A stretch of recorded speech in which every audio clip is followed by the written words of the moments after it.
Friends, ये है SSC GD के लिए कुछ इम्पोर्टेंट हिस्ट्री क्वेश्चन। मौर्य वंश के अंतिम शासक कौन थे?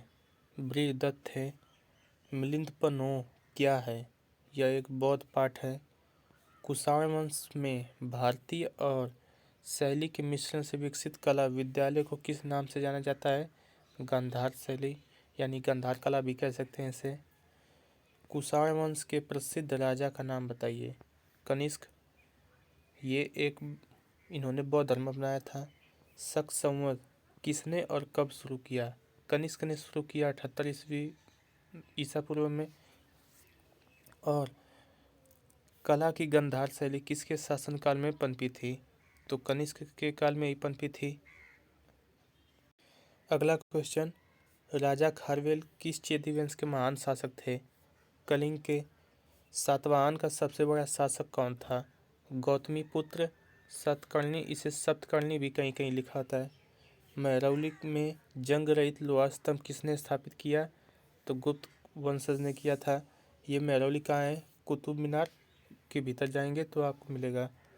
चंद्रगुप्त द्वितीय, जिसे चंद्रगुप्त विक्रमादित्य के नाम से भी जानते हैं, को और किस नाम से जाना जाता है? चंद्रगुप्त विक्रमादित्य। हरिशेर किस राजा का राजकवि था? समुद्रगुप्त का। इसने क्या लिखा था? इलाहाबाद प्रयाग प्रशस्ति जिसे भी कहते हैं। रोमन साम्राज्य के साथ भारत का व्यापार रोम पर किसके द्वारा आक्रमण के साथ समाप्त हो गया? हुनों के आक्रमण के साथ। रोम किसकी राजधानी है? इटली की। आगे देखते हैं क्वेश्चन। अगला क्वेश्चन, गुप्त काल में किस धातु के सर्वाधिक सिक्के जारी किए गए थे? सोने के, जिसे स्वर्ण के सिक्के भी कहते हैं।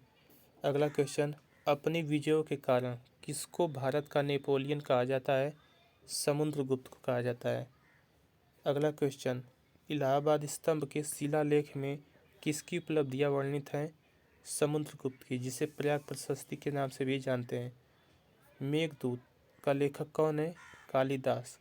कालिदास किसके दरबार के कवि थे? तो चंद्रगुप्त द्वितीय यानी विक्रमादित्य के।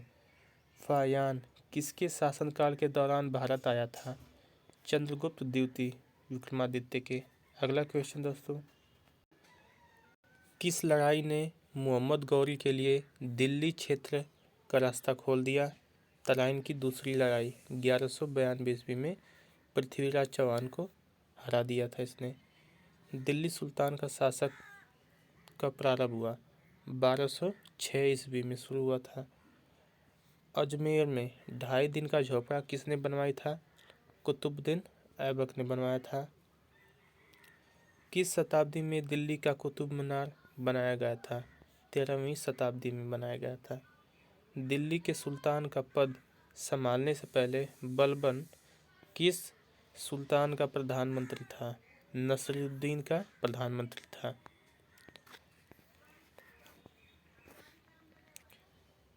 दिल्ली सुल्तान का उद्धारक कौन था? इल्तुतमिश। ये कुतुबुद्दीन ऐबक के बाद शासक बना था वहाँ का, दिल्ली का।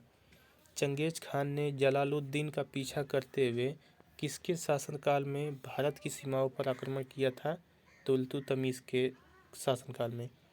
प्रसिद्ध फारसी त्यौहार नवरोज का प्रवर्तन किसने किया? बलबन ने। रजिया सुल्तान, जो कि प्रथम मुस्लिम शासिका भी थी, किसकी बेटी थी ये? इल्तुतमिश की थी। वे दो वंशज कौन थे जिन्होंने खिलजी शासकों से तत्काल पहले और बाद में शासन किया था? सैयद तथा लोदी। स्वयं को दूसरा सिकंदर यानी सिकंदर सानी कहने वाला शासन कौन था शासक? अलाउद्दीन खिलजी था। अगला क्वेश्चन दोस्तों, दक्षिण विजय करने का मिशन अलाउद्दीन खिलजी ने किसको सौंपा? मलिक काफूर को। वह सुल्तान कौन था जिसने खलीफा के अधिकार को मानने से इनकार किया? अलाउद्दीन खिलजी था। वर्तमान दौलताबाद जहाँ मोहम्मद बिन तुगलक ने दिल्ली से राजधानी को स्थानांतरित किया, किसके समीप स्थित है? औरंगाबाद, महाराष्ट्र में। दोस्तों, अगर वीडियो अच्छी लगी तो प्लीज़ चैनल को सब्सक्राइब कर देना। धन्यवाद।